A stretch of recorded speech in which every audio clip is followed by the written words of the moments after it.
Minsan, sobra sa refrigerant. Minsan, mabagal umikot yung fan o hindi talaga totally umaandar. Minsan naman, madumi yung condenser, hindi na makadaan yung hangin. Minsan, yung clutch pan, mabagal umikot. Mga ka-vloggers, welcome po sa akin channel. Sana'y magustuhan po ninyo yung video na ito. Paki-like, share, and subscribe na lang po mga ka-vloggers. Eto na naman po ang aking pinakabagong vlog. Hello mga ka-vloggers! Welcome po sa aking channel, ang Ferdy's Vlog.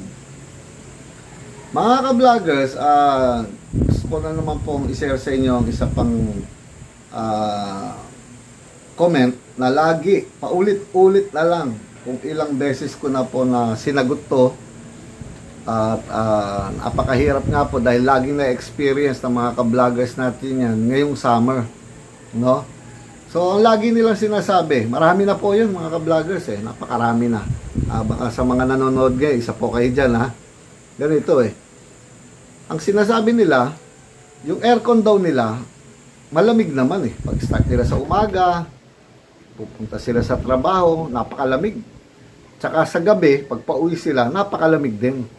Ang problema lang po mga ka-vloggers, pagka medyo tirik na yung araw, ibig sabihin mainit na, nagbabago daw yung aircon nila, nawawala. Hindi talaga totally nawala, medyo humihina daw yung lamig, halos hindi na kaya yung kung kailan pa naman sobrang init.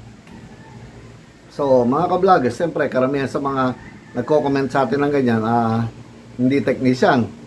So mga car owners na hindi nila alam ang gagawin nila. Ano bang dapat na gawin nila at ano daw ba ang problema, basta ganun. Kasi kadalasan nga, masyado na nga po naging mga ka-vloggers, kaya na lagi ko sinasabi sa inyo, pag nagpunta kayo kadalasan at madalas talaga, pag nagpunta po kayo sa mga shop na gumagawa ng aircon, pasintabi sa mga technician, pero sa mga matitinong technician, pasintabi po sa inyo.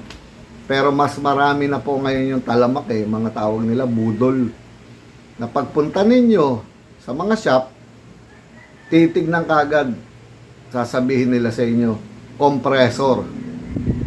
Ganyan po lagi. Sa dami ng mga comment sa akin mga ka-vloggers, puro ganun. Compressor daw, compressor kagad, compressor. Napakarami na po na sinagot ko. At sa mga nanonood po na ka-vloggers dyan, alam ko, isa kayo dyan.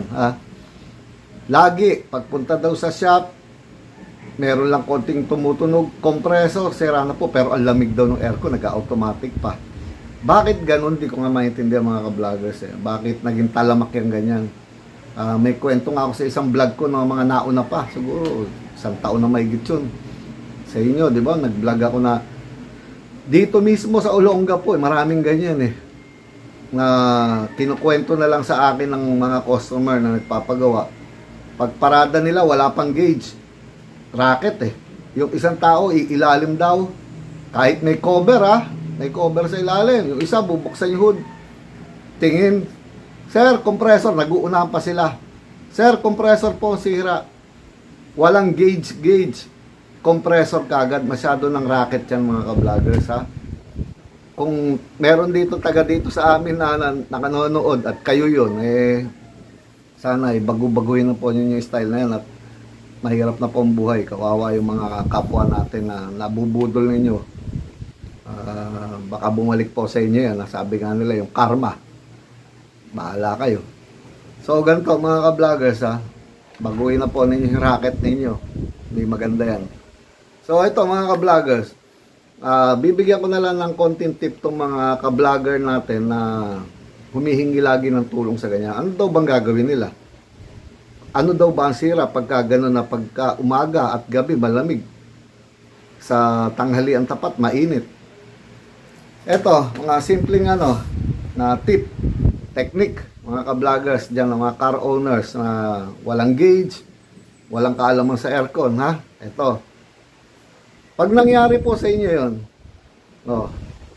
kung ang sasakyan ninyo, ganun, na pagka-araw, mainit, sa umaga at sa gabi, ang lamig naman niya. Kahit papano ha, hindi talaga todo lamig. May lamig, pero hindi talaga malamig.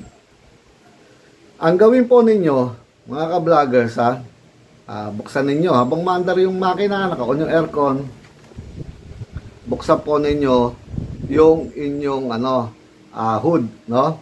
Nawawala nga yung lamig sa tanghali, di ba? So, mangyayari to sa katanghalian, medyo mainit yung hood, ha? Ingat lang po kayo. So, kung meron po kayong dalang tubig, mga ka-vloggers, kung halimbawa, yung sa lalagyan o lalagyan ng mineral water o ito gusto ko lang po kayong turuan at bigyan ng konting tip. Nawala ang aircon sa tanghalian tapat, pero nung umaga at gabi malamig. Subukan ninyong buhusan yung condenser, yung harapan po ng radiator. Buhusan ninyo, palamigin ninyo ng konti, mga ka-vloggers, ng tubig. Tapos, tingnan ninyo kaagad doon sa loob kung lumamig. Kapag lumamig po yon, high pressure yung sasakyan ninyo, mga ka-vloggers. Gusto ko sana ipayo rin sa inyo na, kaya lang baka marumihan kayo, sana mahawakan ninyo yung tubo na galing sa evaporator. Dalawa po kasi yun eh. Isang malaki na 5'8", at isang maliit na kadalasan 5'16", isang 3'8" ang tubo, no? Parehong aluminum. So sana kung mahahawakan ninyo sa inyo po, mga ka-vloggers, kaya lang di ko nga maano kung lalo na kunyari naka-Amerikana ka, hahawakan ng tubo. Pero para lang po matutunan ninyo, mga ka-vloggers, no? Sana gawin ninyo. Sana masubok muna ninyong hawakan yon, no? Yung nando sa galing sa loob, galing sa evaporator, may dalawang tubo po yon.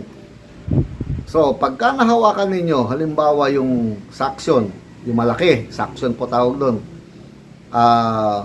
Malamig-lamig naman, pero yung maliit, pag hinawakan ninyo, napapaso kayo. Parang plancha, mainit. High pressure po yun, mga ka-vloggers. So, ibig sabihin, pag binuhusan ninyo yung condenser, subukan ninyong hawakan ulit yung maliit na tubong yun. Kahit yung malaki, hawakan ninyo, lalamig ng todo yung malaki. At yung maliit, medyo mababawasan yung init. High pressure. Kung mahilig kayong mag-DIY, kung meron lang kayong kapirasong pwedeng isundot do sa pito, sana may basahan kayo, tas ganun ninyo yung pito. Yung suction, sa suction, yung malaking tubo. Kung saan hinahawakan ninyo, meron pong service valve doon, na nakasulat L.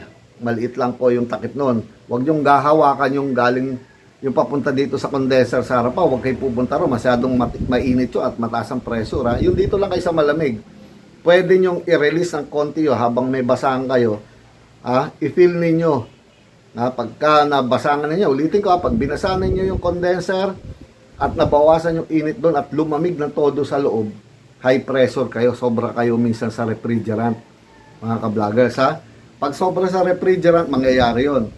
So, i-release po din nyo ng konti, makakatulong po ng malaki yun. At baka karamihan sa mga nagdi-DIY ng mga ka-vloggers natin na nagko-comment sa akin, sila mismo napalamig nila sa kanya nila. Sinisingil sila ng 30,000, 40,000. Nasa mga vlog ko po yun eh. So, ang laki po ng natipid nila dahil sa pitik-pitik lang po yun. Napakarami na po ninyo, mga ka-vloggers. Comment po kayo sa vlog na to kung isa po kayo doon. Ngayon, bawasan lang po ninyo. Pero kung isa naman po, may problema kayo sa high pressure din, tingnan din ninyo yung mga aux pan ninyo. Baka merong hindi umaandar o baka mamaya yung clutch pan ninyo, kung rear wheel drive naman yan, mabagal umikot. Padagdagan yung silicone oil yon. Maraming dahilan po ang pag high pressure, mga ka-vloggers So mapapatunayan nyo yan. Once binasan ninyo ang condenser at lumamig, tingnan na po ninyo isa-isa yan. Minsan, sobra sa refrigerant. Minsan, mabagal umikot yung fan o hindi talaga totally umaandar. Minsan naman, madumi yung condenser, hindi na makadaan yung hangin. Minsan, yung clutch pan, mabagal umikot. Lahat po yan dahilan ng high pressure. So, subukan po ninyo. Tinuturo ko po sa inyo lahat ang mga technique. Isa pa po, mga ka-vloggers.